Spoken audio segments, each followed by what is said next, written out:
সকলকে আন্তরিক শ্রদ্ধা ও কৃতজ্ঞতা জানাচ্ছি। আসলে কলকাতা থেকে নয়, আরো অনেকটা দূর থেকে আমি এসেছি। এটা হচ্ছে হলদিয়া থেকে। হলদিয়া থেকে কলকাতা আসতে লাগে 3 ঘন্টা, 3.5 ঘন্টা 3 ঘন্টা লাগে। এবার ওখান থেকে আলমগীর রহমান ভাইকে সঙ্গে করে তারপর বেলডাঙ্গা এলাম। মুর্শিদাবাদে আমি অনেকবারই এসেছি। আমি যেহেতু একটি সংবাদপত্রের সঙ্গে যুক্ত, সাংবাদিকতার কাজে, সাহিত্যের অনুষ্ঠানে বনফল গিয়েছি, ঔরঙ্গাবাদ গিয়েছি। বেলডাঙ্গা পড়ে রাজকুমারের সঙ্গে বসে চা খেয়ে আড্ডা দিয়ে আবার কলকাতা ফিরে গেছি, এরকমও হয়েছে। রাজকুমার তার প্রতিটি অনুষ্ঠানে ঘরোয়া আড্ডায় আমাকে বলেন যে রায়ন ভাই আপনাকে আসতে হবে। রাজকুমারের কাছে বিষয়টা মনে হয় যে আমি হেঁটে চলে যাবো, তারপর চলে আসবো, এরকম একটি ব্যাপার। তো আসলে সে ভালোবাসে এবং তার সঙ্গে আমার একটা ভালোবাসার সম্পর্ক আছে, যেমন ভাইয়ের মতোই। এই জন্য আন্তরিকভাবে বারবারই ডাকে, কিন্তু কোনোবারই তার কোনো অনুষ্ঠানে আমার আসা হয়ে ওঠে না। শেষ পর্যন্ত আজকে হলো, সেটাও অনেকটা প্রায় অনিশ্চিত ছিল, কারণ আমার সঙ্গে আরও দুজন আসার কথা ছিল, অরুণ পাঠক, কবি অরুণ পাঠক এবং কবি তাজিমুর রহমান। শেষ পর্যন্ত কবি আলমগীর রহমান ভাইকে পাওয়া গেল। তিনিও অসুস্থ ছিলেন, কিন্তু যে কোনো কারণেই হোক আমাকে ভালোবেসে তিনি আর অসুস্থতার কথা বলেননি। রাস্তায় বললেন যে আমি কিন্তু ভাই কালকে বমি টমি করেছি, কিন্তু আপনি যাবো বলেছি আপনাকে, তাই আর বলিনি। বাড়ির লোককে বলিনি যে বেলডাঙ্গা যাচ্ছি, জানে যে আমি কোনো সাইডে কোনো কাজে যাচ্ছি, এতদূর আসবো জানলে। এবার মাঝে আমি রাজকুমারকে ফোন করলাম, কারণ আমরা তো সব কিছু এখন এই মিডিয়া দ্বারা পরিচালিত হই এবং মিডিয়ায় যা দেখি সেটাকেই মনে করি যে এটাই সত্যি। ঘটনা তো তার নয়। তো আমি রাজকুমারকে বললাম যে তোমাদের ওখানে যাওয়া কি সেফ হবে নাকি, রাস্তাঘাটে পুলিশ ঘুরে রেখে দেবে, সে বাড়ি ফিরতে পারবো? ভাই আমাদের এখানে কিছুই নেই, কিছুই তো সমস্যা নেই, তাহলে তো আমি অনুষ্ঠান বন্ধ করে দিলাম। তো ঔরঙ্গাবাদে আমার আরেক কবি বন্ধু আছে, মোফাক হোসেন, তাকে বললাম যে তোমাদের সুন্দর কথা বলছি, আমি তো ঔরঙ্গাবাদে এতবার দিয়েছি, কোথায় তোমাদের ওখানে কোনো বন্ধ হচ্ছে না? আমাদের এখানে হচ্ছে না, ফুলিয়াতে বন্ধ হচ্ছে। ওখানে জাকির হোসেন, বিশ্বাস হোসেন, ইমামি বিশ্বাস, তাদের বাড়ি। এবার ওখানে তো বেশিরভাগই মুসলিম লোকেরা রয়েছে, তাদেরই দোকানপাট, তাহলে কে কার ভাঙচুর করলো, পাঠ করলো? করো না, আমাদের এখানে আসলে বিষয়টা হচ্ছে যে যখন কোনো ঘটনা রাজনীতি করতে সব রাজনৈতিক দলেরই সুবিধা হয়, তখন সেটি ছড়িয়ে ফাটিয়ে বলতে সবারই ভালো লাগে।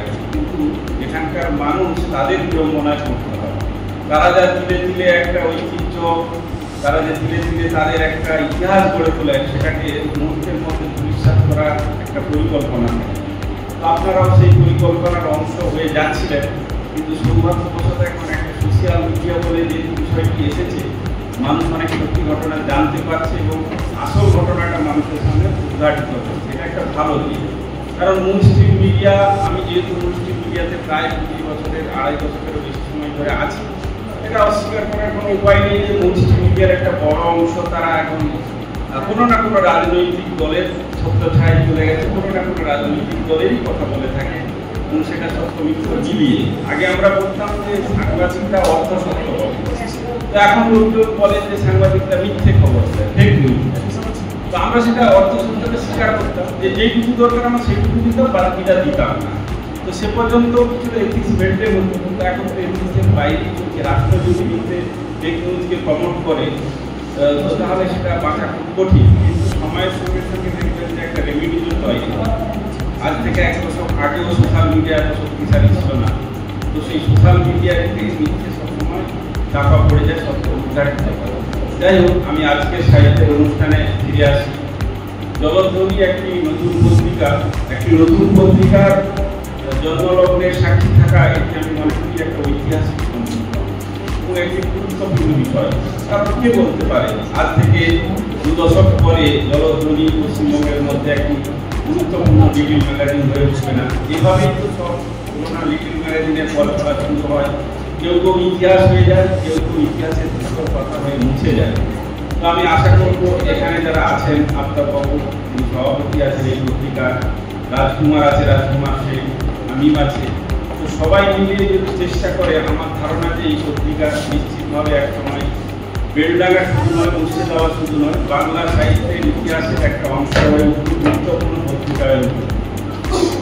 এখন এই যে সাহিত্য আড্ডা সর্বত্র হচ্ছে, ঘন ঘন হচ্ছে, অনলাইন আড্ডা, অফলাইন আড্ডা, ঘরোয়া আড্ডা এবং সরকারি সাহিত্যের অনুষ্ঠান, বেসরকারি সাহিত্যের অনুষ্ঠান, অসংখ্য পত্র পত্রিকা প্রকাশিত হচ্ছে। তো এখন এক শ্রেণীর মানুষ এটা খুব সমালোচনা করে যে এখন তো সবাই কবি, এখন সবাই ফেসবুকের কবি, কবিতা দিয়ে দিলেই সকলেই মহাকবি, মহাসাহিত্যিক। তো এখন ব্যাপারটা হচ্ছে যে তাদের এই জেলাসের কারণ আমি বুঝে উঠতে পারি। ফেসবুকের মাধ্যমে, সোশ্যাল মিডিয়াতে এই যে প্ল্যাটফর্ম আমরা পেয়েছি, এর ফলে আমরা অন্তত শুধু পশ্চিমবঙ্গে নয়, ভারতবর্ষে নয়, সারা পৃথিবীর যারা বাংলা ভাষায় কবিতা চর্চা করে, ইংরেজি ভাষায় কবিতা চর্চা করেন, আরও অন্যান্য ভাষায় কবিতা চর্চা করেন, তাদের সঙ্গে সংযোগ বা সম্পর্ক রক্ষা করতে পারছি। এতদিনে আমরা বুঝতে পেরেছি যে পৃথিবী একটা গ্লোবাল ভিলেজ, এই যে বিশ্ব গ্রাম, এই কনসেপ্টটা যদি সোশ্যাল মিডিয়া না আসতো, নেটের দুনিয়া না আসতো, তাহলে আমরা এটা বুঝতে পারতাম। এখন আরেকটি বিষয় আমি এটাকে পজিটিভলি শুনি যে সোশ্যাল মিডিয়াকে ব্যবহার করে আমি আপনাদের খুবই নাম করা একজন কবির কথা বলছি, কারণ এখানে মুর্শিদাবাদের তিনি প্রায় অনুষ্ঠানে আসেন। আজ থেকে অন্ততপক্ষে 6-7 বছর আগে তৈমুর খানের কথা বলি। তৈমুর দা একটি ফেসবুকে লিখলেন যে আমার আর কবিতা লেখা জীবনে হবে না, কারণ সমস্ত রিভিউ ম্যাগাজিন পত্রিকা বলে দিয়েছে যদি আপনি হাতে লিখে কবিতা পোস্ট করে পাঠান আমাদের পক্ষে ছাপানো সম্ভব না, ওয়ার্ডে লিখে পাঠাতে হবে, কনভার্ট হয়ে বসবে। তো খুব দুঃখ করলেন যে আমি তো পারি না। তো আমি তৈমুরদাকে একটা অনেক বড় টেস্ট দিলাম যে এভাবে শেখা যায়। কারণ আমরা যখন আমি এক সময় দীর্ঘ সময় আজকাল সাংবাদিকতা করেছি, যদিও আমার পেশা হচ্ছে যে আমি একটা ইঞ্জিনিয়ারিং কলেজে পড়াই, কিন্তু আমার সাংবাদিকতাটা পেশা, লেখালেখিটা আমার পেশা, সাংবাদিকতাটা আমার কাছে একটা পেশা। তো আজকাল যখন আমাদেরকে নতুন ফন্ট দিল যে আর হাতে লেখা ফ্যাক্স করে পাঠানো যাবে না, লিখতে হবে, তো আমরা মানে অসুবিধা ছিলেন সেই মিটিংয়ে, বলছি যে 3 দিনের মধ্যে আপনাদের শিখে নিতে হবে, 3 দিনের পর থেকে লেখা পাঠাতে হবে, না হাতে লেখা ছাপা হবে না। তো আমরা 3 দিনে শেখা সম্ভব, কিন্তু সৌভাগ্যের বিষয় যে একদিনেই আমরা লেখা শিখে গেছিলাম এবং কিন্তু আমাদের স্পিড চলে এসেছে।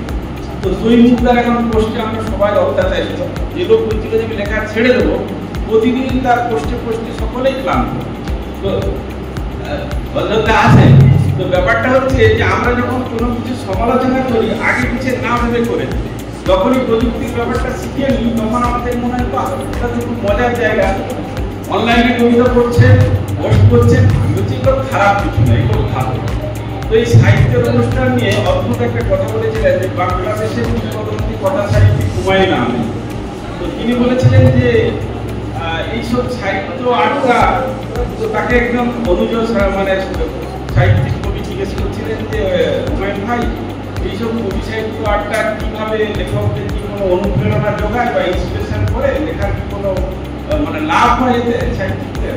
তিনি তখন বলেছিলেন যে যদি সাহিত্য আড্ডা বিশুদ্ধ সাহিত্য আড্ডা হয় তাহলে সেটি অনুপ্রেরণা জায়গায়, কিন্তু আমার মনে হয়েছে যে আমি আমার যৌবন বয়সে অনেক অসংখ্য সাহিত্য আড্ডায় গিয়েছি, কিন্তু সেগুলি নিছক আড্ডায় থেকে গেছে, তার মধ্যে সাহিত্যের কোনো মানে বন্ধ পাইনি। তাই আমার মনে হয় যে এইসব সাহিত্য আড্ডায় যাওয়ার চেয়ে আমি যদি ঘরে বসে লিখি বা পড়াশোনা করি তাতে আমার একটা লাভ। কিন্তু এখন আমরা এই সোশ্যাল মিডিয়ার যুগে, প্রযুক্তির যুগে, ডিজিটাল যুগে আমাদের মনে হয়েছে যে হুমায়ুন আহমেদ তার সময়কালে তিনি বলেছিলেন, কিন্তু এই সাহিত্য আড্ডার মাধ্যমে আমরা যেটা পাই যে আমাদের অনেকের সঙ্গে ভিজুয়ালি হয়তো সম্পর্ক আছে, ফেসবুকে সম্পর্ক আছে, হোয়াটসঅ্যাপে আমরা কথা বলি, ফোনে কথা বলি, কিন্তু সামনাসামনি আমাদের কোনো দেখা হয় না, সম্পর্ক হয় না। কিন্তু এই সাহিত্য আড্ডাগুলো আমাদেরকে সেই সমস্ত মানুষের মুখোমুখি করে দেয়, তাদের কথা আমরা সামনে থেকে শুনতে পারি, আমরা বই আদান প্রদান করি, তাদের লেখা শুনি। অনেকেই বলেন যে এই যে এত কবিতা পড়াই কেউ শোনে?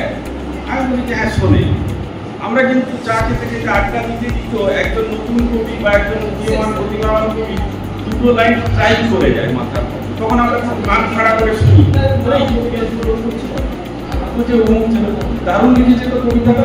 আসলে যদি আপনার কবিতাটা কবিতা হয়ে ওঠে, লেখাটা যদি লেখা হয়ে ওঠে, অবশ্যই সেটা মানুষ শোনে। আর যদি আপনি গল্পটা লিখে যান, সেটা শুনলেও হয়, না শুনলেও হয়। এখন এই কথাটা একটা লেখককে বলা যায় না যে আপনি নতুন কিছু লিখছেন না, যা লিখছেন সেটা হচ্ছে যে যা চলছে চলতি লেখাই চলছে। যদি আপনি কোনো আপনার লেখার মধ্যে বাদ না থাকে, নতুনত্ব না থাকে, তাহলে সেই লেখা আমরা কেন শুনতে যাব? কারণ এই কথাটা তো বলা যাবে না। শীর্ষেন্দু মুখোপাধ্যায় একটা অদ্ভুত তথ্য দিয়েছিলেন, আর আপনাদের সেটা আমি শোনাই। তিনি বলেছিলেন যে একজন মানুষ তিনি তার পড়াশোনাটা বাদ দিয়ে, মানে তার টেক্সট বুক বাদ দিয়ে 500 পাতার বেশি হলে সারা জীবনে 15,000 থেকে 20,000 বই পড়তে পারে। যদি সে ভোরাসিয়াস রিডার হয়, প্রতিদিন যদি সে একটা দুটা করে বই পড়ে, তবে তার পক্ষে সম্ভব 15 থেকে 20,000 বই সারা জীবনে পড়া, 500 বই। এছাড়া আমরা যেগুলো পড়ি, আমরা ধরুন টেক্সট বুক পড়ি, আমাদের পড়াশোনার বই পড়ি, আমাদের অন্য সেই পড়াশোনাকে আমি এর মধ্যে কাউন্ট করছি না। তো এই যে আমরা অসংখ্য মানুষ লিখছি, আমরা অসংখ্য মানুষ কবিতা চর্চা করছি, গল্পের চর্চা করছি, কথা সাহিত্যের উপন্যাসের চর্চা করছি, প্রবন্ধের চর্চা করছি, ছড়ার চর্চা করছি, শিশু সাহিত্যের চর্চা করছি। তো আমি তো হতাশ করতে চাই না, সকলেই লিখুন। কারণ আপনি লেখক হবেন, আপনি প্রতিষ্ঠিত হবেন কিনা এটা খুব একটা বড় বিষয় নয়, কিন্তু আপনি যদি লেখালেখির সঙ্গে থাকেন, আপনি যদি মস্তিষ্ক চর্চা করেন, অন্তত এটুকুই হবে যে আপনার হৃদয় বিশুদ্ধ হবে, আপনি আপনার মধ্যে একটা বোধ তৈরি হবে, ভালো খারাপের পার্থক্য করার অনুভূতি তৈরি হবে। তাই আপনি যদি কোনোদিন বিখ্যাত লেখক নাও উঠতে পারেন, কিন্তু যে আপনার পাঠক ভাষ বা অন্যের লেখা পড়া, নিজের লেখা, এটা আপনাকে ধীরে ধীরে পরিচিত করবে, যা সমাজকে কল্যাণের পথে নিয়ে যাবে। তো আল-মামুন বলেছিলেন যে কবিতা আসলে মানুষকে কি দেয়, কবিতা মানুষকে কি দিতে পারে, কবিতা কি হয়। তো তিনি বলেছিলেন যে আমাদের এই যে চারপাশের জীবন, চারপাশের সমাজ, এইটা হচ্ছে একটা যন্ত্রণাময় সমাজ। আমরা প্রত্যেকেই পারিবারিক জীবনে, সামাজিক জীবনে, রাজনৈতিক জীবনে অহরহ একটা যন্ত্রণায় কষ্টের মধ্যে বসবাস করি। তো কবিতা কি করে, সাহিত্য কি করে? কবিতা এবং সাহিত্য, একটা গল্প, একটা উপন্যাস, একটা কবিতা মানুষকে একটা আলোকিত জীবনের স্বপ্ন দেখায়। যে মানুষ ভাবতে শুরু করে এরকম একটা জীবন আছে, সে ভাবতে থাকে যে এরকম একটা জীবন আছে। এই আলোকিত জীবনের কথা ভাবতে গিয়ে তখন তার এই যে জাগ্রত জীবনের যন্ত্রণাটা সহনশীল হয়ে যায়। তো এটাই হচ্ছে সাহিত্য বা কবিতা আমাদেরকে দেয়, যে আমরা একটা আলোকিত জীবনের স্বপ্ন দেখি, আমরা মনে করি আমাদের এই আলোকিত জীবনটা কোনো না কোনো সময় আমাদের জীবনে দেখা দেবে। হয়তো আমাদের জীবন তো সেই নাও দেখা দিতে পারে, কিন্তু এই স্বপ্ন দেখতে দেখতে আমাদের জীবনটা সহনশীল হয়ে যায়, মানুষের থেকে আমাদের মনোযোগ বেড়ে যায়, এই পৃথিবীর প্রতি ভালোবাসা বেড়ে যায়। এটাই হচ্ছে কবিতা এবং সাহিত্য আমাদেরকে দেয়। এই যে আমরা এত মানুষ এখানে অ্যাসেম্বল হয়েছি, জড়ো হয়েছি, এটা কিসের? আমরা মানুষকে ভালোবাসি, আমরা এই পৃথিবীকে ভালোবাসি, এই পরিবেশকে ভালোবাসি, মানুষের সঙ্গে সম্পর্ক করে তুলতে চাই, সেই জন্য আমরা একত্রিত হয়েছি। আমার একটা পরিশুদ্ধ হৃদয় চাই, যে হৃদয়ের মধ্য দিয়ে আমরা একটা আলোকিত কল্যাণময় পৃথিবীর স্বপ্ন দেখি। কিছু মানুষ স্বপ্ন দেখেন, সেগুলো ইমপ্লিমেন্ট হয়। অনেকে বলছেন যে দেশের তো বেশিরভাগ মানুষ খারাপ, তারা তো তাদের জীবন জীবিকা নিয়েই সারাক্ষণ ব্যস্ত থাকে, তারা তো সাহিত্য চর্চা করে না। পৃথিবীর সব মানুষ বুদ্ধি চর্চা করে না, পৃথিবীর সব মানুষ জ্ঞানের চর্চা করে না, কিন্তু প্রত্যেক মানুষের মধ্যে একটা মানবিক বোধ আছে। তারা অভিজ্ঞতার মধ্য দিয়ে তারা ভালো মন্দ বিচার করতে পারে। কিছু মানুষ তাদেরকে আলোর পথ দেখান। সকলেই আলোর ঝান্ডা নিয়ে ছুটতে হবে এমন কোনো কথা নয়, কাউকে না কাউকে এই কঠিন কাজটা নিতে হবে। কবি সাহিত্যিকরা যুগসন্ধির ধরে জটিল সময়ে বারবারে যখন সমাজ কলুষিত হয়েছে, যখন সমাজ রক্তাক্ত হয়েছে, মানুষ সত্য অবহেলিত হয়েছে, তখন কবি সাহিত্যিকরাই সেই কঠিন দায়িত্বটা কাঁধে তুলে নিয়েছেন। হয়তো পরিশেষে তাদেরকে কেউ বাহবা দেওয়ার থাকে না, কিন্তু কালের নিয়মে তারা চিরকালই আলোর মানে বর্তিকা হাতে তারা সেই আলোর মানুষ থেকে যান। আপনারা সকলেই হচ্ছে সেই আলোর মানুষ। যারা এখানে এসেছেন, আপনারা সকলেই যখন ফিরে যাবেন, আপনারা দেখবেন যে মানুষ এই হলের মধ্যে ঢুকেছিলেন, আপনি কিন্তু একটা পরিবর্তিত মানুষে ঘরে ফিরে যাচ্ছেন। আপনি যখন এত মানুষের কথা শুনবেন, কবিতা শুনবেন, গল্প শুনবেন, গান শুনবেন, নাচ দেখবেন, তখন যখন আপনি ফিরে যাবেন, আপনি কি বলতে পারবেন যে মানুষটা আপনি এখানে ঢুকেছিলেন সেই মানুষ আছেন? আপনি যখন নিশ্চিতভাবে আপনি ফিরে হাত দিয়ে রাখেন, আপনি দেখবেন যে আপনি একটা পরিবর্তিত মানুষ হয়ে গেছেন। তো এই সাহিত্য চর্চা, সংস্কৃতি চর্চা আমাদেরকে সেই বিশুদ্ধ বোধের ভাবের আমাদেরকে সুযোগ করে দেয়। তাই আমরা বারে বারে হৃদয়ের টানে আমরা এখানে কি পাবো? কিছুই তো পাবো না। কথার ফুলগুলি ছাড়া তো কিছুই আমরা পাই না।